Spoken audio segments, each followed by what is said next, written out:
Bienvenue sur Oli et Thanato, le podcast inspirant qui parle de la mort et des deuils pour les vivants. Mais en réalité, ça veut dire quoi ?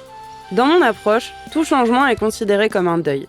Qu'il s'agisse d'un décès, d'une séparation, d'un licenciement, d'un burn-out, d'un accident ou d'une crise de sens, tous les types de deuil sont abordés ici sans tabou. Mon objectif est de vous transmettre des ressources et des réflexions pour appréhender toute notion de finitude dans nos vies. Partager le micro pour témoigner son vécu, décrypter un sujet d'actualité sous l'angle du deuil ou éclairer nos connaissances sur ces sujets, on peut vraiment dire que je parle de la mort et des deuils à toutes les sauces. Alors, qu'avons-nous au menu cette semaine ? Hello Victorine, je suis très contente de te retrouver pour la deuxième fois, parce que ça les gens le savent pas, mais voilà, on galère à enregistrer cet épisode. Cette fois, normalement, c'est la bonne.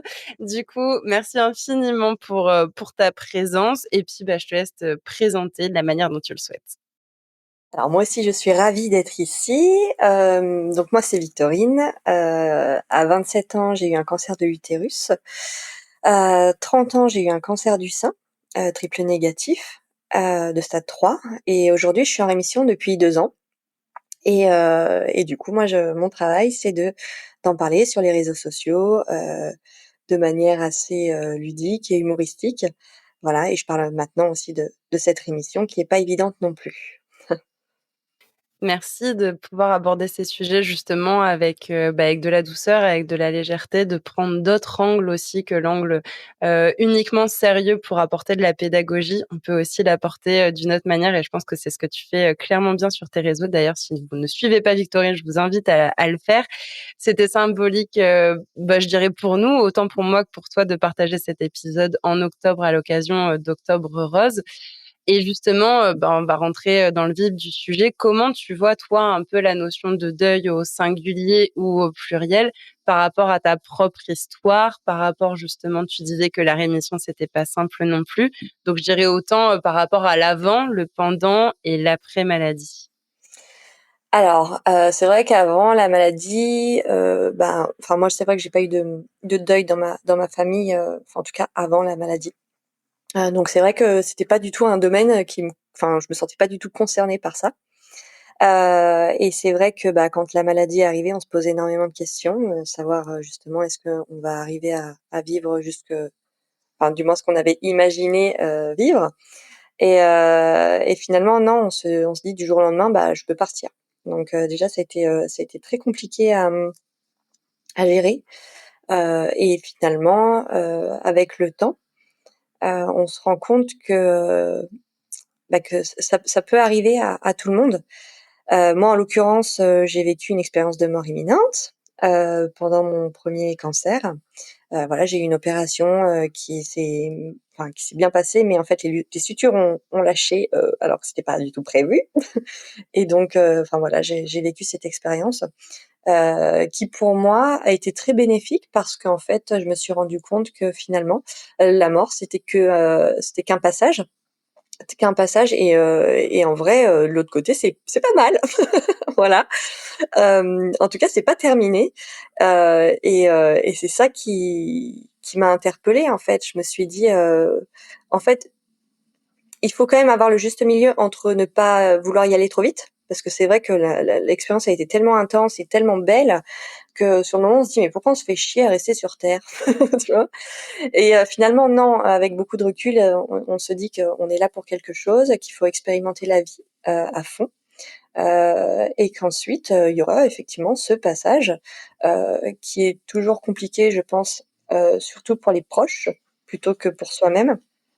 Heu, Après ça, c'est une question d'ego aussi, hein, je vais juste en parler vite fait, c'est vrai que la plupart des gens, vont pleurer, le proche qui a disparu, pas par le fait qu'il ne enfin, certainement parce qu'il n'est plus là, mais ils se réjouissent pas en fait qu'il soit passé de l'autre côté. Bon, tout simplement parce que je pense que la plupart ne savent pas ce qui se passe de l'autre côté et encore, même moi si j'ai vécu cette expérience-là, je n'ai pas, on va dire c'est pas encore très précis, hein, parce que, je suis pas restée longtemps, voilà. Et mais par contre, c'est l'ego qui parle parce qu'en fait, c'est le manque, en fait, qui est là. C'est le fait de se dire: «Bah, la personne n'est plus là pour moi, elle me manque, physiquement et cetera». Donc c'est une question d'ego. On pleure à cause de notre ego. Alors que réellement, il faudrait se réjouir, du deuil, comme une naissance finalement. Parce que, même s'ils sont pas au même point dans notre vie, et ben, c'est pareil, c'est des passages, c'est des passages. Donc voilà, donc c'est vrai que moi, du coup, après ces maladies-là, je n'ai absolument plus peur de ce deuil, de cette mort en tout cas. Et par contre, j'ai quand même des amies, qui ont vécu la maladie et qui malheureusement, elles, ne s'en sont pas sorties. Donc c'est, assez compliqué. Personnellement, moi, j'ai beaucoup culpabilisé de continuer à vivre alors qu'elles, elles avaient aussi, ben, des enfants et cetera et finalement, elles sont parties plus tôt. Donc mais encore une fois, c'est une question on va dire de problématiques liées à notre émotionnel. Moi, je sais que mon problème, c'est, que je ne m'autorise pas à vivre, pleinement et du coup, ça fait partie de ça, cette culpabilité et qui me rendait mal. Pour autant, je sais très bien que, en tout cas, elles sont soulagées là où elles sont maintenant. Merci pour ce premier, j'ai envie de dire, ouais, l'introduction, non, pas monologue, justement, il y a plein de choses intéressantes dans ce que tu disais et je trouve que les monologues ont du bon aussi quand ils sont, sensés parce que, ben, on saute d'une idée à une autre et c'est la libre association d'idées. Mais du coup, pour revenir un petit peu, donc tu disais déjà, donc à ton premier cancer, au moment de l'opération, tu as vécu une expérience de mort imminente. Pour les personnes qui veulent en savoir un petit peu plus, on a enregistré un épisode avec Hélène sur ce sujet-là, donc si vous voulez aller creuser le sujet, bah, ça peut être intéressant d'y aller. Et il y aura d'autres épisodes qui viendront aussi sur ce sujet-là. Et que finalement, donc, ton cancer t'a mis face à la notion de finitude et au fait que ben, potentiellement, est-ce que je vais en mourir ou pas? On ne sait pas. En tout cas, en départ de diagnostic, on ne sait jamais. Et dans tous les cas, on a toujours certaines certitudes comme on l'a tous les jours, hein, parce qu'on ne sait jamais quand est-ce qu'on va mourir. Ça peut être dans 2 minutes, dans 2 ans, dans 20 ans ou dans 50 ans selon notre âge. Et que finalement, donc, toute cette expérience et l'expérience de mort imminente a transformé un peu ta vision de la mort qui était maintenant vue plutôt comme un passage et donc par rapport au deuil pour essayer de rétablir et tu me dis si c'est juste, d'adopter une vision, je dirais peut-être un petit peu plus orientale que la vision occidentale qu'on peut avoir de la mort comme, c'est la fin et puis point, c'est tout et donc du coup, c'est horrible, c'est la peur de l'inconnu et donc le lien avec, bah, comme tu disais aussi, l'ego et la notion du manque, c'est que dans d'autres visions, le fait de mourir et de renaître, c'est quelque chose qui est, alors, j'allais dire qui est beau, oui et non, parce que si on prend le bouddhisme et le samsara, l'objectif c'est de se libérer aussi de ces incarnations. Mais pour autant, c'est beau dans le sens où ça fait partie de l'expérience, de l'apprentissage, et c'est ce qui nous permet un jour, si ces idées philosophiques-là vous parlent, de se libérer et d'aller dans un autre monde. Et je trouve que ça me fait écho, et je pense que ça va te donner à rebondir sur cette phrase qui, si je ne me trompe pas, t'est chère, où on dit: «Ce que la chenille appelle la mort, le papillon l'appelle renaissance». Vas-y, je te vois et que j'ai envie de réagir depuis tout à l'heure. Avoue, tu veux pas me laisser faire un monologue? Non, mais c'est vrai que cette phrase, elle correspond. Je la mets partout. Je la mets partout dans mes livres, tout ça, parce que pour moi, c'est exactement ce qui se passe. Enfin, en tout cas, je parle par rapport à mon expérience de vie qui a été la maladie. C'est comme ça que je l'ai pris. C'est-à-dire qu'avant, bah, j'étais une simple chenille hein, qui essayait de viser les étoiles, mais qui ne pouvait pas parce qu'elle se rendait pas compte de la chance qu'elle avait d'être ici. Et finalement, bah, quand je suis tombée malade, il a fallu que je calme le jeu, un peu comme une chenille qui est en train de se mettre dans sa chrysalide. Et, euh, et en fait, ça m'a permis de.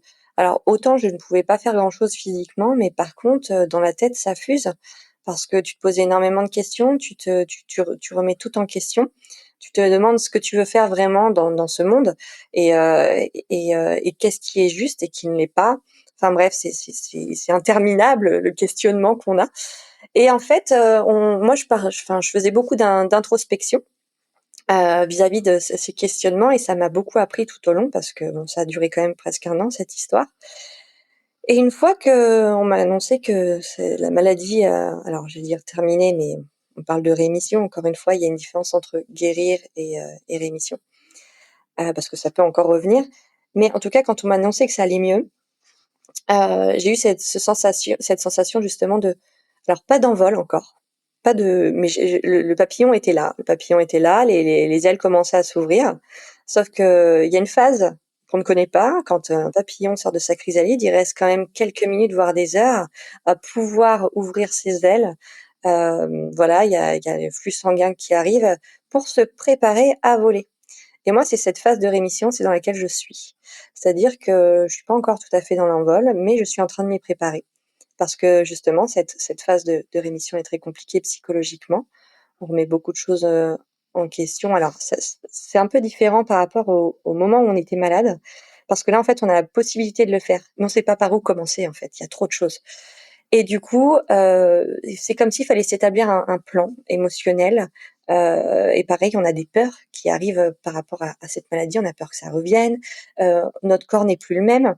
On a besoin, bah, de comprendre comment on fonctionne et en fait, toute cette phase justement de ce papillon qui ouvre ses ailes, c'est exactement ça. Il faut réapprendre à vivre. Voilà, et une fois qu'on est prête, là, on pourra s'envoler vers les étoiles. C'est beau. J'aime bien cette vision, poétique et ouais, poétique finalement d'un chemin de reconstruction. Dans ce que tu dis justement par rapport le fait de réapprendre. Est-ce que derrière la notion de réapprendre, qu'importe le réapprentissage ou les réapprentissages auxquels tu penses, tu mets la notion de deuil derrière? Le fait d'avoir laissé mourir quelque chose pour renaître ou réapprendre différemment? Et si oui, à quoi ça fait écho peut-être dans ton parcours, dans la maladie, dans la rémission? Bien sûr, alors moi, il y a une phrase très dure que je dis à ma famille parce qu'au départ, ils comprenaient pas pourquoi j'avais autant changé et je leur disais tout le temps: «De toute façon, la première Victorine est morte avec le cancer». C'est hyper dur, hein, je le sais, mais il fallait que je leur fasse comprendre ce qui se passait et c'est, d'autant plus compliqué pour la famille de faire le deuil de cette ancienne personne qu'ils connaissaient, qu'ils voyaient comme ça et comprendre la nouvelle, c'est un peu délicat parce que même pour eux, en fait, on sera jamais la personne qu'on était avant et la personne qu'ils appréciaient aussi, ils ont vu grandir, enfin que ce soit mes parents ou mes sœurs et tout ça, ça a été très compliqué. Donc eux, ils ont dû faire le deuil de moi. Moi aussi, j'ai fait le deuil de moi-même, voilà, parce que, parce que tout est en mouvement, en fait. Il faut le concevoir, c'est-à-dire que même là, à l'instant T, tout ce que je dis présentement, est déjà dans le passé, donc c'est déjà mort. Vous voyez ce que je veux dire? Ça n'existe déjà plus. Ça va exister dans la mémoire, mais présentement, ça n'est déjà plus là. Et c'est ça qui est intéressant et en fait, finalement, là, on s'en rend compte parce qu'on se dit: «Il y a une phase de avant maladie, maladie et après maladie». Mais finalement, c'est même en un rien de seconde qu'il y a toujours, ce truc de, je ne suis déjà plus ce que j'étais il y a quelques secondes. Et c'est ça qui est intéressant, c'est la constante évolution, bah, de chacun. Voilà. Dans ce que tu dis, du coup, derrière la notion de deuil, je ressens autant sur le côté, enfin, j'ai le sentiment et tu me le confirmes ou pas, mais sur le côté peut-être personnalité, sur la vision, ben, de la vie, de la mort, on le disait juste avant avec cette expérience de mort imminente, mais du coup, vision de la vie dans le côté philosophie de vie. Qu'est-ce que j'ai envie de faire de ma vie? C'est quoi être heureux? C'est quoi une vie où je suis bien? C'est quoi la notion de bonheur à travers lequel on court, qu'on aimerait saisir, mais qui est insaisissable, comme tu dis présentement, peut-être qu'il est là présentement, mais lui, on peut vraiment pas le toucher. Peut-être au niveau des choix de vie aussi. Est-ce qu'il y a des exemples ou des anecdotes peut-être que tu as envie de nous partager, de la Victorine d'avant et de la Victorine d'aujourd'hui? Pour réagir un petit peu à ça, c'est que, tu m'as posé la question, c'est quoi le bonheur? Et moi, c'est la question à laquelle je me suis posée. En fait, je me suis toujours dit: «Je veux être heureuse». Moi, c'était la demande que j'avais, c'était: «Je veux être heureuse, je veux être heureuse». Mais alors qu'est-ce qu'on fait pour être heureuse? La plupart des gens disent: «Ah bah, je vais avoir ça. Je vais avoir une maison, je vais avoir je veux avoir un mec, je veux avoir des enfants, je veux construire ça, nanani nanana». Et en fait, on se fait son petit programme et cetera. Sauf que les gens n'ont pas compris que pour être heureux, déjà, il faut pas être dans le verbe avoir, il faut être dans le verbe être. Et ça, c'est hyper important. Être quelque chose, en fait, comment je pourrais expliquer? Hem, c'est là qu'en fait, je me suis dit que le bonheur ne résidait pas en ce qu'on avait ou ce qu'on voulait faire ou les projets qu'on avait, mais simplement le fait d'être en paix en toutes circonstances. C'est ça le bonheur pour moi, en tout cas pour moi. Et c'est ça maintenant que je demande, je veux être en paix.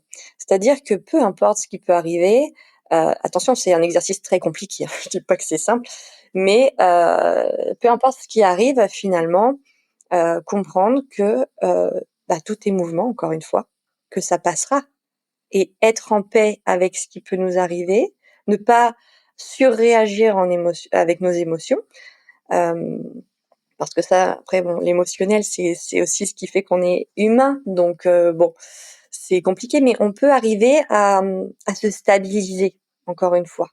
Que ce soit un p dans être malheureux et être trop heureux. Parce que c'est pareil, hein, quand on est trop heureux, tout d'un coup après, forcément ça va redescendre et là on va se retrouver dans le mal-être, dans la souffrance. Donc quand on est trop heureux, c'est pareil, réguler en mode, c'est là, mais je ne réagis pas spécialement en hystérique, voilà. Après c'est possible de le faire, c'est bien aussi, hein, mais il faut toujours penser à un petit peu à l'arrière, ce qui peut arriver derrière et en restant un peu linéaire finalement dans l'observation, hein, comme Vipassana nous l'a appris. Heu, ah mais depuis tout à l'heure, je suis là en mode: «Tu aurais pas fait Vipassana toi un peu?» mais je voulais pas te couper, tu vois? Je voulais attendre la fin de ta Ah mais moi ça phrase. m'a grave servi, hein, cette chose-là, hein. C'était magique, hein.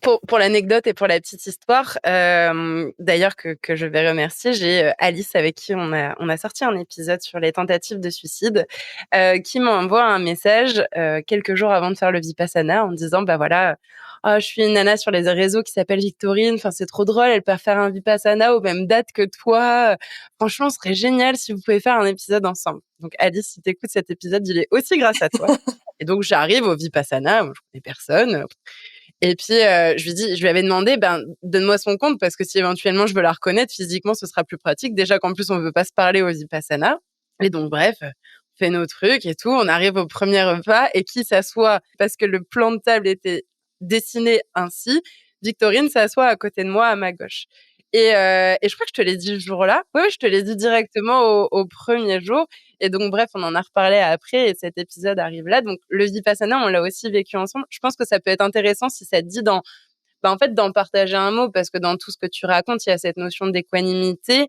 et ceux qui ont fait un Vipassana, je pense que depuis tout à l'heure, ils peuvent entendre le truc de: «Ah ouais, bah, si elle avait fait un Vipassana, ça m'étonnerait pas parce que ces mots et la philosophie qu'il y a derrière est très ressemblante». Peut-être, en quoi ça t'a aidé toi? Moi alors en fait, moi j'ai été faire Vipassana parce que, j'avais peur d'être seule avec moi-même. Alors attention, il y a le fait d'être seule et seule. C'est-à-dire que moi je vis seule chez moi, ça me dérange pas d'être seule, mais par contre, je suis toujours en train de bouquiner, de travailler, de faire de la vidéo, de machin, tout ça. Je suis toujours en constante, voilà, heu, activité, merci, activité donc mais par contre, quand le silence arrive, j'ai toujours cette trouille en fait de c'est q et puis je faisais des crises d'angoisse, hein, de ça, hein et je me suis dit: «Vic, c'est pas normal quand même que tu peur comme ça de rester avec toi-même, quoi, comme si tu arrivais pas à t'apprécier» et là, je me suis dit: «Allez hop, on part faire une retraite spirituelle où tu vas être seule face à toi-même, où tu auras le droit de parler à personne et ce sera que pour toi, quoi» et ce qui me plaisait aussi dans le Vipassana, c'est que, cette technique de méditation enlève toute souffrance physique et psychologique. Et du coup, ça m'intéressait beaucoup, lié, justement à mon histoire, avec la maladie. Bref, je me retrouve là-bas, finalement vœu de silence, tout ça, machin, 10 jours, je me dis: «C'est long». Je voulais partir au bout du premier jour, mais finalement j'ai tenu bon et en fait, j'ai appris à me découvrir et j'ai appris à apprécier ma propre, compagnie et ça a été une grande découverte. C'est-à-dire que, on avait des moments où quand on ne méditait pas, où on allait se balader et cetera et j'avais toujours ce truc de: je suis pas seule en fait, je suis avec moi. Je suis avec moi, c'est-à-dire que j'avais des réflexions avec moi-même qui étaient beaucoup plus intenses du coup, puisque j'avais aucun autre chose qui pouvait me stimuler et ça a été une expérience, incroyable où voilà et en fait, ça m'a permis de m'aider sur beaucoup de choses, notamment, de me lancer dans une relation amoureuse derrière.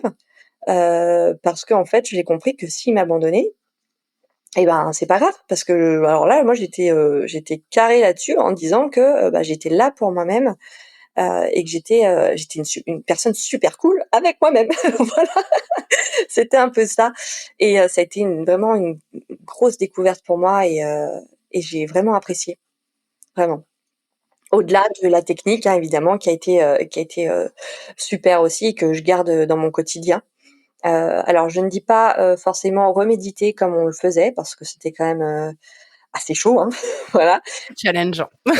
Le conditionnement et tout ça, il s'y prêtait, mais là, heu, par contre, je garde toujours en tête que tout est mouvement, en fait, et qu'il faut arrêter de s'attarder sur des détails, que ça passe, en fait. C'est ça. C'est intéressant parce que du coup, c'est comme si, tu avais déjà un peu les graines de par, la maladie qui était arrivée, le fait d'avoir été face à la finitude et que, tu t'es dirigé vers le vipassana par rapport à l'aspect souffrance et que tu en as ressorti une philosophie de vie qui, c'était en mars, donc 6 mois après, te drive encore, finalement aujourd'hui et fait clairement partie de toi, quoi.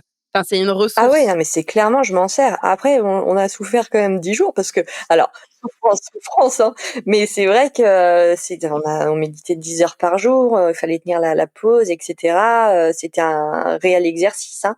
Mais je trouve que c'est aussi dans cette souffrance qu'on apprend le mieux parce que du coup, ça te reste vraiment et du coup, moi, oui, je m'en sers vraiment quotidiennement, ouais. Ouais, ouais. Mais cette phrase-là que tu vois, que tu viens de dire, c'est dans la souffrance qu'on apprend mieux. Est-ce que c'est pas aussi, enfin, à travers la maladie, il y a aussi de la souffrance, qu'elle soit, morale, mentale, physique, émotionnelle. Il y a aussi de la souffrance et c'est ce qui nous fait, tu disais justement que tu étais pas la même Victorine qu'avant. Donc c'est qu'il y a eu des apprentissages et qui sont clairement inconfortables et parfois on préférerait clairement s'en passer. Enfin, l'exemple le plus commun, on va dire le moins peut-être le moins trash, c'est le burn-out où il y a beaucoup de personnes qui après un burn-out disent: «Mais oh, en fait, c'était un cadeau sur mon chemin parce que ça m'a permis, ben, de me retrouver, de faire, d'autres choix, d'oser être la personne que j'avais réellement envie d'être, d'oser faire ce que j'avais réellement envie de faire» et finalement, c'est salvateur alors que sur le moment, on préférerait juste dire: «Vas-y, c'est bon, donne-moi la solution et on passe à autre chose parce que là, j'en peux plus», en fait, tellement c'est en souffrance. C'est ça et en fait, moi, ce qui s'est pour la petite histoire, c'est qu'en fait, juste avant de tomber malade, j'arrêtais pas de demander. Moi, j'aime bien faire des demandes à l'univers. J'arrêtais pas de dire: «Je veux évoluer, je veux évoluer, je veux apprendre, j'ai envie d'évoluer, alors allez-y», tu vois? Genre, j'étais dans la demande, mais moi, je pensais qu'on allait me mettre ça tranquille, tu vois? Pas du tout. En fait, le jour où on m'a annoncé ça, je savais que c'était pour apprendre. C'était dingue, hein. C'est le même, d'ailleurs, dans mon premier livre, j'envoie les messages de mes frères et sœurs, voilà, qui ont tout de suite répondu à quand on leur a annoncé et en fait, il y a une de mes sœurs que je lui ai répondu: «Écoute, je sais qu'on met ça, je vais pas en mourir». Pour le deuxième, en tout cas, je savais que j'allais pas en décéder, mais que j'allais en apprendre beaucoup, en fait et ça me faisait absolument pas peur, ce qui était très bizarre, hein, mais en tout cas, c'est ce que je lui ai dit. Je fais: «Écoute, moi j'ai demandé à évoluer, l'univers a répondu à ma demande et là ça va être chaud, mais ça va le faire». C'est vraiment, comme ça que je l'ai ressenti. Bon alors c'est vrai qu'il y a des choses, on s'en serait bien passé, mais je suis passée par tellement de choses. Tu sais, je vais te dire un truc, plus on m'en a enlevé des attributs féminins, plus je me suis sentie féminine. Tu vois? En fait, c'est comme si en t'enlevant tout, en te mettant parce que moi j'avais plus de travail, mon fiancé m'a quittée un mois du mariage, je suis retournée chez mes parents à 30 ans, j'avais plus de cheveux, plus rien et en fait, tu te dis: «Mais qui tu en fait, sans tout ça?» et là, en fait, tu comprends vraiment ce que tu es et c'est ça qui Ouais, tu as été dépouillée, en fait, de tous tes attachements, de ce qui te permettait de te définir, d'être, en valeur, désirable par la société et cetera, en fait. c'est ça et ce qui est bizarre, c'est le moment où les gens ont plus vu finalement et c'est là qu'en fait, il y a eu de l'engouement sur les réseaux par rapport à ce que j'étais vraiment et c'est ça qui a été fou, en fait. Je me suis dit: «Waouh, en fait, quand tu es vraiment ce que tu es, les gens, ils t'apprécient d'autant plus, tu vois? Faut arrêter de se mettre des étiquettes, des machins, des bidules. Alors oui, je sais qu'il y a l'éducation, les fausses croyances et cetera, qui viennent un petit peu empiéter là-dessus, mais franchement, faites un ménage parce que je vous assure que tout ça, ça vous sert pas. En fait, je trouve que justement, en fait, ça vous met en ça vous cache de ce que vous êtes vraiment, alors qu'en fait, vous êtes beaucoup plus beau sans rien. Alors, je dis pas mettez-vous à poil, hein, mais du coup, ça veut dire vraiment, putain, mais oser être qui alors ça fait très banal, hein, très bateau ce que je dis, mais oser être qui vous êtes vraiment. En fait, c'est pas bateau, je pense qu'on a clairement besoin de l'entendre et de s'en souvenir, c'est que souvent ça fait peur. Ça fait peur parce qu'il y a la peur il y a la peur du jugement et je pense que ça peut être intéressant si tu es OK à en parler. Tu disais justement plus on m'enlevait des attributs féminins, bah, plus je me sentais féminine. Alors, je pense que c'est valable aussi pour les hommes, mais voilà, on a un fonctionnement dans notre société où la place de la femme par rapport à l'aspect sensualité, sexualité et physique est clairement beaucoup plus présent que chez les hommes. On va pas non plus se cacher, même si ça tend à bouger, à évoluer.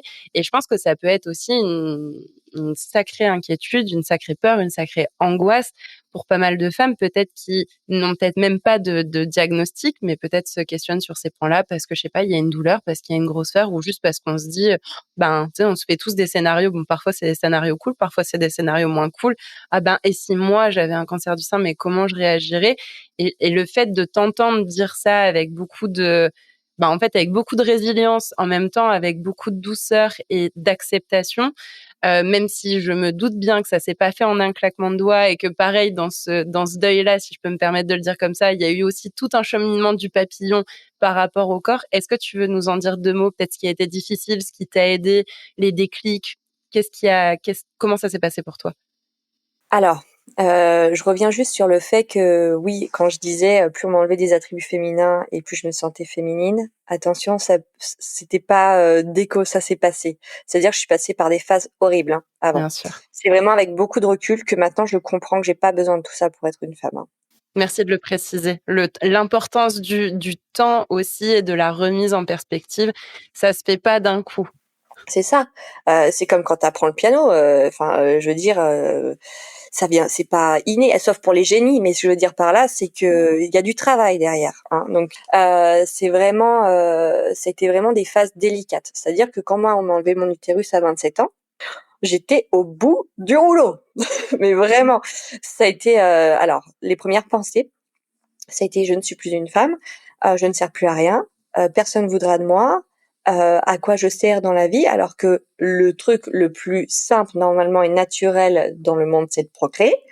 Tu vois ce que je veux dire? Et en fait, ça a été tout ça, hein, une grosse boule de neige qui est venue dans ma tête et qui m'a fait perdre toute confiance en moi. C'est-à-dire que même quand je sortais le soir, un utérus, ça se voit pas physiquement, hein, bah, j'avais l'impression que les gens voyaient que j'avais plus d'utérus et je me sentais vraiment pas désirable et ça a été un néant pour moi dans ma vie parce que j'avais l'impression même que les gens arrivent en fait, je me cachais tellement de ce que j'étais que les gens ne me voyaient même plus, en fait.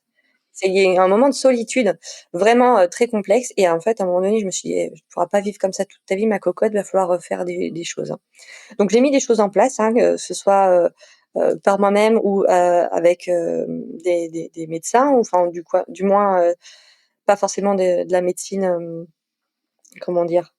Hem, Traditionnel? voilà, c'est ça. En fait, j'ai fait de l'EMDR, de la sophrologie, de l'hypnose, humaniste, du neurofeedback aussi. Enfin bref, tout un truc, pour justement, m'aider. Parce que moi, j'avais l'envie, de ne pas souffrir de ces pensées. En fait, c'est ça. Moi, en fait, la magie du truc, c'est pour moi de refuser de souffrir. À partir du moment où tu refuses ça et que tu mets toutes les choses en place, ça veut pas dire que ce sera simple, mais en tout cas, tu vas y arriver. Et je me suis peut-être un peu perdue dans ta question. Je sais plus ce qu'on disait, par rapport à tout ça. C'était la notion justement par rapport en fait, c'était de se réapproprier son corps. Quels ont été les deuils aussi? Justement, tu parlais à l'annonce où on t'a enlevé l'utérus. Ben, quelles sont aussi toutes les projections, les idéaux, les projets de vie potentiellement que tu pouvais avoir et tout ce qui se déconstruit? Alors là, on parle spécifiquement par rapport au côté physique et santé physique, le corps, mais qui en fait va bien plus loin que ça et intègre toute ta vie de manière globale. C'est ça. En fait, moi, j'ai compris avec bon, comme tu l'as dit, ça a été physique et après, une fois que tu as travaillé finalement sur l'aspect physique, on va dire en disant: «Bah, finalement, une cicatrice, c'est quoi?» Pour moi, c'est devenu des médailles. Parce qu'en fait, mon corps a survécu à ça, mon corps a cicatrisé de tout ça et maintenant je le vois comme une médaille. Je l'explique d'ailleurs dans mon deuxième livre, pour la rémission, parce que c'est hyper important de le voir de cette manière-là. on se dit mutilé et cetera, mais en fait, c'est comme si tu as été à la guerre, mais tu as survécu à quelque chose et la magie du corps, ça, il faut en avoir la gratitude, en fait, qu'il ait réussi à faire tout ça, tu vois? Donc ouais, c'est peut-être pas, très joli parce que, bah, la société veut que les cicatrices soient pas jolies et encore, il y a des mecs qui ont des cicatrices qui sont badass, tu vois? Tu vois, tu t'es bon, mais ce que je veux dire par là, c'est que tu es vivant, en fait. C'est ça l'important. Et une fois que j'ai travaillé cet aspect physique, j'ai été voir à l'intérieur. Parce que, pour moi, être une femme, c'est se sentir femme. C'est ce qu'il y a de le plus important. C'est-à-dire que, je me suis sentie plus féminine avec une coupe courte que quand j'avais les cheveux longs, à l'époque. Heu, Parce qu'en fait, malgré que j'ai eu comment je pourrais expliquer? Malgré qu'on m'ait enlevé tout ça, je suis une femme. Mon truc, dans l'être, j'ai la comme j'ai du masculin aussi, hein, attention, hein. Mais ce que je veux dire par là, c'est que, ça y est, en fait, je suis fière, de ces attributs. Moi, pour la petite histoire, voilà, mes parents ont 4 enfants, ils ont eu 3 filles et un garçon. C'était le dernier. Vous doutez bien que le père, quand il a eu la troisième fille, qui était moi, il faisait un peu la gueule parce que voilà, il voulait un garçon. Donc moi, ma problématique vient vraiment de ça, finalement, de très loin, ça vient de ça. Je pense que c'est pour ça aussi que je suis tombée de malade de mes attributs féminins et cetera, et que j'arrivais pas avec cette féminité parce que, on m'a voulu quand je suis arrivée, on voulait que je sois un garçon. Même si j'ai été, aimée, de tout leur cœur et tout ça après par la suite. Mais ça fait un bagage en plus. Et du coup, quand on le comprend, quand on travaille dessus et ben là, en fait, je suis fière d'être une femme. Je suis pas une femme en mode, chichi et tralala, quand bien même il y a des femmes qui peuvent être comme ça et c'est très bien. Mais en fait, je suis une femme avec plusieurs casquettes et c'est ça qui me plaît, en fait. C'est que, je suis pas figée dans le temps. Je suis pas figée, encore une fois, c'est une question de mouvement. Un coup, je peux être, hyper bonasse parce que je me serais maquillée, pimpée, tout ça, puis il y a des jours un peu comme aujourd'hui, je suis en jogging tranquille, il y a pas de souci, j'ai pas de maquillage, mais je me sens bien comme ça, parce que c'est ce que je suis vraiment. Et ça, c'est ce qui m'a apporté, on va dire, la maladie, parce qu'on t'a tellement foutu à poil, au sens propre et figuré finalement, que voilà, on a l'habitude de ça et quand on s'accepte tel quel, on peut avoir n'importe quelle casquette, ça nous plaira quand même. Je trouve ça super intéressant dans ce que tu dis. Je retrouve la philosophie du kintsugi. Je sais pas si ça te parle?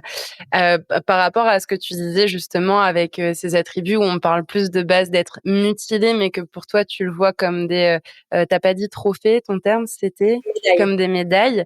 Le kintsugi, c'est un art japonais et souvent on peut le faire soi-même, mais imaginons, je sais pas, une tasse en porcelaine que tu adores, qu'importe la symbolique et l'attachement qui fait que tu cette tasse et cette tasse tombe. Première réflexion, ça va être de: «Ah, c'est horrible», imaginons c'est peut-être la tasse de ma grand-mère ou de mon arrière-grand-mère ou la symbolique d'un cadeau de mariage d'une amie de voilà, il y avait tout un attachement et du coup, ça c'est comme si ça s'effondrait. Et en fait, dans le kintsugi, c'est la réparation avec de l'or, c'est-à-dire qu'on va venir recoller les différents morceaux de la tasse, et qu'on va venir les coller avec de l'or. Et ce qui fait qu'on voit tous les endroits où ça a été cassé, où ça a été fracturé et cette tasse, elle est unique parce qu'elle a plus juste l'attachement de exemple, c'était la tasse de ma grand-mère avec une petite fleur dessus. Non, c'était la tasse de ma grand-mère avec une petite fleur dessus, mais maintenant elle est d'autant plus unique parce que toutes ces cicatrices sont mises en avant avec cette couleur dorée. Et en fait, c'est une métaphore de la résilience et c'est un peu, hem, d'une manière différente, mais c'est un peu ce que je ressentais en fait à travers ce que tu disais. C'est que, bah, en fait, ça fait de toi déjà tu te sens femme avec un grand F, avec toutes ces casquettes, qu'importe justement que ces attributs soient là ou ne soient pas là et c'est ce qui fait aussi que tu es, que tu cette femme unique et que tu es cette Victorine-là maintenant différente d'hier et différente de demain, enfin voilà, qui fait aussi ton unicité. Je sais pas si cette, métaphore, résonne? C'est exactement ça. Bah, je te donne une autre image, quand tu vas faire, une balade pour voir un point de vue qui est assez haut, finalement le point de vue il est cool, mais je suis sûre que les gens qui sont venus en hélico, ils kiffent beaucoup moins que les gens qui ont fait la randonnée de 5 heures. Tu vois ce que je veux dire? C'est exactement ça. C'est tous les efforts que tu as mis, bah, ça crée beaucoup plus d'importance sur le résultat. Si tout était trop facile, de toute façon, on se fait chier quand c'est trop facile. Je suis désolée, les gens qui, regarde, alors, je sais pas si c'est le bon exemple, mais on prend l'exemple de quelqu'un qui est très, très riche, que tout arrive tout cuit dans la bouche, bah, au bout d'un moment, il se fait chier. Voilà. Parce que, il peut avoir tout comme ça. Alors je dis pas que c'est pas bien. Je pense que tout le monde aimerait bien avoir cet à côté-là une fois au moins dans la vie. Mais ce que je veux dire par là, c'est que finalement, pour avoir fait par exemple des pays, où, qui étaient très pauvres, et ben, ils étaient beaucoup plus heureux que certaines personnes qui ont de l'argent parce que finalement, ils se rendent compte de l'importance du lien familial, de de la moindre petite chose. Moi, je me souviens, j'avais été à Haïti, les les gamins, ils me couraient après pour du savon. Ils étaient heureux comme tout avec un bout de savon. Donc finalement, qui c'est les plus heureux dans la vie? Tu vois ce que je veux dire? Il y a ce degré, hein, finalement de d'importance en fait, en fonction de ce que tu vis dans ta vie. Et puis on associe le bonheur aussi à la notion de possession, alors qu'on devrait plutôt peut-être parfois l'associer à la notion de simplicité. C'est ça, Et la simplicité, on va plus vers du détachement plutôt que vers de la possession ou de l'attachement. c'est ça. Moi, ce qui est très bizarre, c'est que quand je suis tombée malade, que je n'avais plus rien, alors sur le moment, ça a été très compliqué, mais je crois que c'est le moment où je me suis sentie le plus vivante parce qu'en fait, j'avais rien à perdre. Ouais. J'ai déjà tout perdu, en fait, donc en fait, j'étais dans l'instant T, dans le moment présent à fond. Il y avait que ma famille qui comptait à ce moment-là et point. Mmh. Ouais, du coup, il y a un sentiment aussi d'urgence de vivre, de se battre, de se donner les moyens, de trouver les ressources, justement, comme tu me le disais tout à l'heure, les ressources qui t'ont convenu à toi et qui peut-être conviendront pas à d'autres. Qu'importe, chaque histoire est unique et on a chacun notre personnalité aussi. Mais oui, de te battre, en fait, et de parcourir ce chemin pour, essayer d'atteindre, en fait, cette destination. C'est ça, Mais le chemin faisant que la destination est plus ou moins appréciée, plus ou moins mise en valeur. Parce que, bah, comme tu disais, si tu y vas en hélicoptère ou si tu y vas à pied en randonnée, ben, c'est pas le même chemin. La destination, elle est la même, mais le parcours, il est pas similaire et donc les apprentissages ou les obstacles, les facilités, les belles choses ou moins belles choses qu'on croise sur le chemin sont différentes entre, l'hélico ou la rando à pied, quoi. mais c'est ça. La rando, tu vois les animaux, puis même tu vas dans tes, enfin moi je sais que j'en ai fait de la rando après ma maladie justement quand je voyage, j'essaie toujours de me faire une grosse rando, même si j'en chie. Mais parce qu'en fait, c'est le but, c'est de me dire, «Punaise, je suis capable encore de le faire. Peut-être que je le fais moins bien qu'avant, mais je le fais» et ça a pas de prix, quoi. Bah, justement, je pense que ça peut être intéressant. Tout à l'heure, tu parlais de la rémission et on sentait que c'était, encore une étape, enfin supplémentaire, une étape à part entière. Je vais plus te dire comme ça, justement dans la maladie, dans le processus de guérison et de reconstruction. Et on sent qu'il y a plein de choses qui sont difficiles autour de cette rémission. On entend aussi souvent le fait que, ben, du coup, on a plus ce statut de malade, mais on a plus le même statut qu'avant. C'est comme un statut avec un cul un peu entre 2 chaises. Je suis anciennement malade, mais en même temps, je le suis plus. Enfin, et que du coup, il y a une confusion, je pense une confusion de la part des proches ou peut-être des amis ou enfin de la société de manière générale, une confusion qui est personnelle. On se cherche peut-être aussi en termes d'identité, de sens, de, bah, du coup, qui je suis un petit peu, ça reprend un petit peu les différents thèmes que tu abordais. Comment peut-être tu t'es, sentie soutenue ou pas? Et là, je parle aussi peut-être par rapport au monde médical parce que, ben, le monde médical, on l'associe à la maladie, tu as les traitements, tu as tout ce qu'il faut, OK, mais ben, une fois qu'on te dit que tu es plus malade et que tu es en rémission, ben, peut-être, comment ça se passe? Parce que la plupart du temps, moi, ce que j'entends, c'est qu'en gros, ben, tu es un peu laissé, ouais, je vais mettre ce terme-là, tu es un peu laissé à l'abandon, en fait et qu'en gros, on a fait notre taf, médicalement parlant et puis, ben, maintenant, à toi de marcher le chemin. Est-ce que c'est comme ça que tu l'as vécu, sachant que ça reste ton témoignage et que je dis pas que c'est une généralité, mais je pense que c'est intéressant? Exactement. En fait, c'est exactement ça, c'est qu'on est totalement lâché dans la nature. C'est-à-dire qu'on part d'un quotidien où on est tout le temps à l'hôpital, tout le temps des rendez-vous, tout le temps: «Est-ce que vous allez bien? Vous avez maigri? Tiens, diététicienne et compagnie», H24 derrière vous, où, le moment où le mot réémission est posé, vous avez plus de rendez-vous, ou une fois par an ou tous les 6 mois. Donc c'est hyper compliqué de se dire: «Alors est-ce que je vais arriver à», c'est comme si en fait, t c'est très dur ce que je vais dire, mais c'est un peu comme si tes parents t'abandonnaient quand tu étais jeune, enfin, d'un un âge assez jeune. Tu vois? Tu es tellement accompagné en mode: «On a tous peur pour toi» et tout d'un coup, boum, allez, tu te démerdes, tu as 18 piges, tu prends tes valises, tu te débrouilles et en fait, même moi, c'est très compliqué d'avoir des réponses à nos questions, moi j'envoyais des mails, j'ai jamais eu de réponse et cetera. C'est hyper compliqué d'être, suivi après derrière. Je parle aussi psychologiquement. Heu, pour avoir parlé avec une amie qui a été, à l'armée, qui a vécu, des choses, hein, pas top, et qui a fait la guerre, en fait, ça fait exactement les mêmes syndromes. C'est-à-dire que, tu as le truc où tu vas au combat et quand tu reviens, tu as ces chocs post-traumatiques parce que tu as vu des choses, tu as ressenti et cetera. Sauf que, eux, ils sont suivis il y a un suivi psychologique pour les militaires, mais pas pour les malades et ça, je trouve ça hyper dommage. C'est vraiment très léger, et même, des groupes de parole avec des femmes, enfin, personne ne a du mal à on a du mal à savoir qu'est-ce qu'il y a en place, en fait et on se retrouve totalement seul, lâché là-dedans. Ta famille a du mal à comprendre pourquoi tu te plains parce que ça y est, pour eux, tu es plus malade. Alors qu'en fait, c'est pas ça. C'est je suis en rémission, donc ça veut je ne suis pas guérie, je suis en rémission parce que j'ai quand même, la première année 70 de risque de retomber malade, donc plus d'une chance sur 2.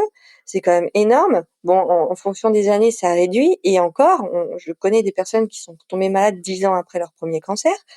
Hem, donc en fait, un cancéreux ne sera jamais vraiment guéri et ça, personne en a conscience et nous, il faut qu'on vive avec cette peur, avec tout ça, à se reconstruire, et surtout enfin moi personnellement, j'avais 31 ans, 31 ans, 32 quand ça s'est arrêté donc en fait, reprendre une vie à cet âge-là, c'est très compliqué en plus que personne ne le comprenne, en fait. En fait, c'est se reconstruire, mais avec une épée de Damoclès au-dessus de la tête, quoi, un peu, dans ce que tu C'est dis. exactement Ouais. ça. C'est je me reconstruis, mais je sais pas réellement où ça va me mener et peut-être que potentiellement du jour au lendemain, on m'annonce que, ben, il y a une rechute, où il y a des risques, où il y a quelque chose de nouveau qui fait que j'ai l'impression peut-être de repartir en arrière, même si on repart jamais en arrière parce qu'on avance toujours et que ça reste, ben, voilà, une partie du chemin et comme tu le dis, cette notion de rémission, on n'est pas guéri. C'est et je pense que c'est important et en même temps, c'est comment dire? Tu vois, tu parlais des proches qui peut-être, je sais pas si c'est le genre de phrase que tu as pu entendre, mais, ou peut-être de dire: «Ah bah, attends, fais attention parce que, bah, voilà, tu es en rémission», donc ceux qui vont plus avoir envie de protéger. Il y a aucune critique, hein, dans ces phrases-là, c'est toujours rempli de bienveillance, mais un peu les personnes qui vont vouloir te protéger ou peut-être te surprotéger et puis, peut-être les autres à l'inverse qui vont dire: «Bah, allez, faut y aller, faut tourner la page, faut passer à autre chose». Ce côté aussi cul entre 2 chaises de la part des proches qui toi-même te met dans une confusion alors que toi-même tu as pas forcément les réponses à tout ça, c'est des choses que tu as vécues Ah ça bah, mais aussi? totalement, c'était en plein dedans. C'est clairement ça, c'est qu'en fait, il y a vraiment, 2 aspects différents au niveau de tes proches. Ceux qui veulent te protéger et ceux qui veulent que tu tournes la page pour arrêter d'en parler parce qu'ils en ont pris pendant 1 an dans la tronche, hein, je peux les comprendre. Mais sauf que toi, tu sais même pas, en fait, doser, sur quoi tu dois faire attention. Si ça, tu as le droit de le faire ou pas. Tu as des envies aussi que tu te dis: «Bah, tiens, ça, j'aimerais bien essayer, mais si j'y arrive pas, comment je fais?» Et en fait, c'est un milliard de questions parce qu'il y a une forme de handicap après ça, fatigue chronique que personne, ne sait, hein, mais clairement, après les chimios, ça reste des années et des années dans le corps, hein. Et des fois, en fait, moi, ça m'arrive d'être fatiguée, mais à ne pas pouvoir bouger de mon lit de la journée.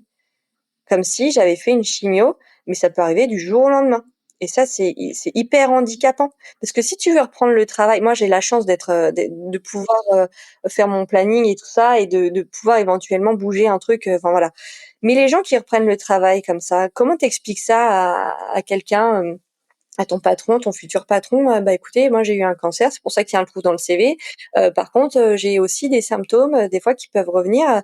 C'est hyper compliqué, hein. Il y en a qui ont de la chimiothérapie par voie orale encore quelques années pendant leur rémission pour, justement éviter le risque des récidives avec encore des symptômes, compliqués à gérer, au niveau du médicament, quoi.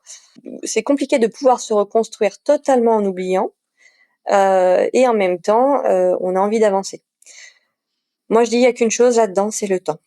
Je suis d'accord. Le temps et puis ce qu'on fait du temps aussi, c'est-à-dire d'être acteur de ce temps. Alors parfois on peut être, spectateur, observateur, ralentir et cetera, mais tout à l'heure tu disais il y a du travail derrière tout ce chemin. Il y a aussi un travail d'introspection, un travail de médecine, traditionnelle et des médecines plus alternatives, mais il y a des choses qui sont faites. C'est d'utiliser aussi ce temps, alors pas d'être dans une surconsommation de quoi que ce soit, hein, toujours avec un juste équilibre, mais d'en faire aussi quelque chose.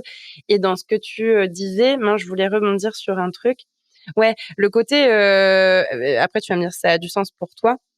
C'est un peu une interprétation, mais enfin mon interprétation et en tout cas mon ressenti, le côté où dans notre société, on veut que tout soit parfait, tu vois? C'est pour ça qu'on veut pas parler de la mort, on veut pas parler de la souffrance, parler de la maladie, c'est compliqué.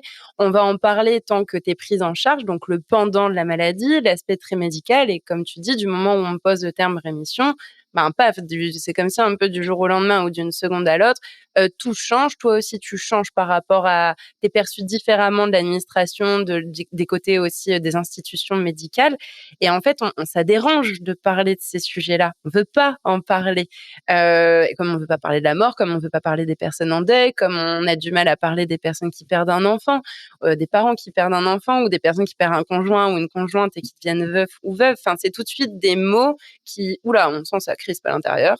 Si on peut passer à autre chose et puis parler du beau temps ou, des impôts éventuellement ou de la politique, quitte à se prendre la tête, limite parlons de ça, ce sera mieux que de parler de ces sujets qui nous semblent en fait déprimants.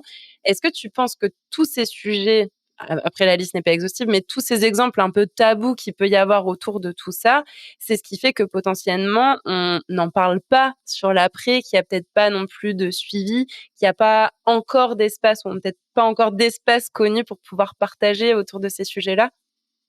Bah, en fait, tu l'as dit, le mot il est tabou. Qui fait que c'est tabou?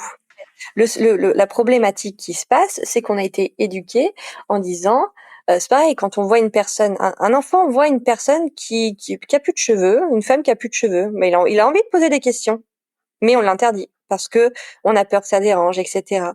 Sauf que Faut pas en parler. mais c'est ça et en fait, c'est notre éducation qui fait que, il faut rester pudique là-dessus et cetera. Alors qu'il y a des personnes malades, ça leur fait du bien d'en parler. C'est moi d'ailleurs la première, j'en ai parlé sur les réseaux parce que c'est comme ça que j'ai extériorisé et en plus de ça, il y a des personnes que ça va intéresser parce qu'il y en a qui ont des personnes malades dans leur famille et qui osent pas leur demander justement et qui vont trouver les réponses ailleurs.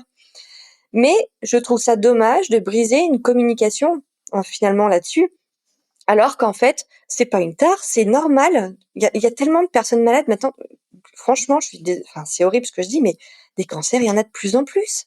Ça devient ça devient, banal. Ça commence à devenir banal parce que tout le monde a un grand-père, une grand-mère ou même, d frères et sœurs, tout ça, où on connaît tous le cousin de machin qui est pas bien en ce moment et tout ça et le souci qui se passe, c'est que, bah, on s'informe pas. On s'informe pas parce que ça nous concerne pas, parce que ça arrive qu'aux autres. Alors finalement non, parce que ça peut arriver à n'importe qui et en plus de ça, il faut savoir que quand ça nous arrive, ça fait vraiment du bien des gens aussi qui s'y intéressent. Moi, il y a des fois, ma mère, elle essaie de me parler, je fais: «Écoute, aujourd'hui, j'ai pas envie de parler de ça». Mais par contre, des fois, quand elle me posait des questions, je lui disais: «Bah là, ouais, vas-y, viens, on en parle, ça me fera du bien». Faut arriver à est-ce que tu veux qu'on en parle? Est-ce que tu veux pas qu'on en parle? Prendre la température finalement. Ouais, c'est ça. Bah, c'est ça en fait. Pourquoi on ne demande pas en fait, au lieu de prendre nous-mêmes l'avis de alors non, c'est sûr que tu es dans sa tête et que tu dois savoir ce qu'il veut penser et ce qu'il veut que tu dises ou que tu dises pas. C'est sûr qu'il veut en parler ou c'est sûr qu'il veut pas en parler, mais c'est parce qu'en fait, on a peur. On a peur d'être face à un malaise de: «Bah, ouais, mais attends, Victorine, est-ce qu'elle a envie d'en parler? Ouais, mais si je lui demande et qu'elle a pas envie d'en parler, dans quelle merde je vais me retrouver?» On essaye de protéger l'autre encore une fois et on projette sur l'autre alors que chacun sa responsabilité. Moi, ma responsabilité, c'est peut-être de te dire: «Bah, voilà, comment tu te sens?» et cetera et toi de dire: «Bah, non, si j'ai pas envie d'en parler». Dans l'exemple que tu donnais avec ta maman, bah, juste on n'en parle pas et c'est pas que je t'aime pas, c'est pas que j'ai pas du tout envie d'en parler, c'est juste là, ben, les conditions quelles qu'elles soient, c'est pas le bon moment, je me sens pas apte, enfin et c'est OK. Ça revient à de quoi la personne a besoin au moment T où vous êtes à ses côtés et parfois rien qu'une présence silencieuse, un câlin, partager un café, ou toute autre boisson, heu, partager une série, juste se poser, je sais pas, juste être en silence. Parfois la personne, elle a rien besoin de plus que juste que vous soyez là et ça, pour les proches, c'est terriblement difficile. de juste être là. Et ça fait écho à ce que tu disais un petit peu par rapport au Vipassana. J'avais peur d'être, je sais plus comment tu l'as formulé exactement, mais un peu peur d'être avec moi-même. Mais c'est ça en fait, c'est qu'on a peur d'être toute seule, présente et en silence, et que bah ouais, mais c'est gênant si on se dit rien, c'est qu'on n'a rien à se dire, alors que bah non en fait, au contraire, c'est d'une beauté et d'une puissance. En tout cas, c'est ce que les personnes qui sont dans la demande et qui ont ce besoin, finalement, c'est le retour qu'elles font. Mmh mh. Moi, je suis persuadée que les gens qui sont faits pour toi, c'est ceux avec qui tu peux rester dans le silence. Carrément. Ouais, parce que, et puis alors, pour en venir aux proches, il faut bien qu'ils comprennent que c'est pas parce qu'ils nous font pas de thérapie psychologique, voilà, qu'ils servent à rien. Heu, Loin de là. c'est ce que j'ai toujours dit, c'est que ce truc d'être présent, point. Moi, je sais que, bah, pour en venir à ma maman, des fois, je lui disais: «Vas-y, aujourd'hui, viens, on parle d'autre chose, on fait n'importe quoi, tout sauf parler de ça». Voilà, et puis du coup, elle m'aidait vachement parce qu'elle me changeait les idées. Puis il y a des fois, je disais: «Ouais, par contre, j'aimerais bien, je comprends pas pourquoi je réagis comme ça et tout ça», je voulais en parler. Ben, on en parlait. Mais c'est vrai qu'en fait, vous aidez dans tout. Maintenant, il faut juste arriver à prendre cette température, et ça, en fait, on n'est pas dans la tête des uns et des autres. Faut arrêter de mais que ce soit pour tous les sujets, souvent les en couple, est-ce que je lui envoie un message? Est-ce que je sais pas? Nin et tout ça. On est tout le temps à hésiter sur tout. Mais demande! C'est ça, demande, et demande avec le cœur ouvert, en fait. C'est, bah, voilà, je sais pas quoi faire. Encore une fois, j'ai déjà dit sur ce podcast, mais c'est tellement important. Je sais pas quoi faire. J'aimerais faire, mais je suis perdue. En soi, ça me met terriblement mal. De quoi tu as besoin? Et en fait, soyez juste honnête et parlez avec votre cœur, parlez avec vos tripes, et c'est pas grave de pas savoir. Au contraire, c'est en posant la question que potentiellement vous allez pouvoir savoir, et que vous pourrez savoir pour la prochaine fois. Donc en fait, vous allez apprendre. Mais pour ça, bah, je vais te dire le même truc qu'on dit quand on est à l'école ou quand on est petit, il y a pas de question bête, en fait. Il faut juste oser poser la question pour oser avoir la réponse. Et quand on a la réponse, bah, a priori, on se sent mieux parce que, ben, du coup, on a des ressources et on sait un peu plus quoi faire, ou en tout cas dans la situation. C'est ça, et surtout ça décharge mentalement. Du coup, on se dit: «Est-ce qu'on a bien fait? Est-ce qu'il a réagi?» On essaye de deviner. Moi, je te raconte un truc tout con qui a rien à voir avec la maladie, tout ça. Quand je me suis mis avec mon mec, il partait en week-end avec ses potes. Donc très bien, alors moi, il y a aucun souci là-dessus. Par contre, ça faisait, quoi, pas très longtemps qu'on discutait et qu'on était ensemble. Donc je savais pas trop, en fait, s'il fallait que je lui foute la paix pendant son week-end avec ses amis, ou s'il voulait des messages où je lui demandais des photos et cetera. Donc je lui ai demandé, je lui ai fait: «Écoute, je sais pas trop, qu'est-ce que je dois faire? Est-ce que tu préfères vraiment que je te laisse tranquille et qu'on en reparle, on se raconte tout quand tu reviens?» Et il m'a dit: «Non, non, mais en fait, ça me ferait plaisir que tu t'intéresses à mes journées, j'aimerais bien t'envoyer des photos, tout ça», et en fait, on s'est mis d'accord. Mais tu vois, j'aurais pas demandé. J'aurais été mal, j'aurais dit: «Est-ce que ça le dérange si j'envoie ça?» Puis il répond pas là, ça se trouve, je le fais chier, et ça m'a déchargée complet mentalement.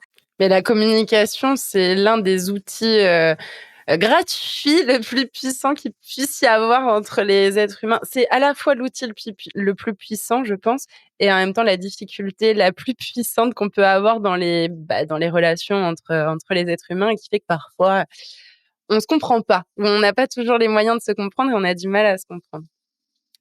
Bon, je pense qu'on pourrait continuer à parler des heures, mais parce que, bah, voilà, je pense que tu as plein de ressources à partager, et on le retrouve encore une fois sur ton compte Instagram, entre autres, ou sur TikTok, qui seront dans les liens dans la description. J'aimerais bien peut-être pour finir que tu nous parles, ben, de tes 2 livres, celui qui est déjà sorti et celui qui va sortir, parce que, je pense que tu as cette notion de vouloir transmettre aussi certains messages qu'on a pu voir d'une manière ou d'une autre dans tout ton récit, dans tout ton témoignage. Alors dis-nous, de quoi il s'agit, ces 2 livres? Alors mon premier livre, il s'appelle «Je suis», parce qu'on est dans l'être, hein, voilà. Et en fait, c'est, mon autobiographie, en fait, à partir du moment où j'ai eu la première maladie jusqu'à, mes rayons. Mais ça ne parle pas que de la maladie, ça parle aussi de mes histoires amoureuses, de ce que j'ai compris, de mon introspection, de mes conneries aussi. C'est fait aussi avec beaucoup d'humour et de légèreté.